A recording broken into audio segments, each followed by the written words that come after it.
अस्सलाम वालेकुम भाई लोग, का हाल है? और सब ठीक है भाई? ब्लॉगिंग स्टार्ट हो गई भाई। एक और नए वीडियो में आपका स्वागत करती। हम आती यहाँ छपिया स्टेशन पे घूमती। हमारे साथ शाहरुख भाई आई। कहाँ पे आई भाई? स्टेशन पे क्या कर रहा है? पहनने के लिए।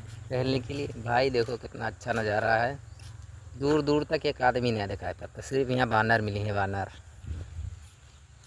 भाई लोग आ रहे हैं घूमने, हम गए चलो ये तो ब्लॉगिंग ही शूट करी भाई, बहुत दिन बाद। बड़ा और छोट करा लेना यार।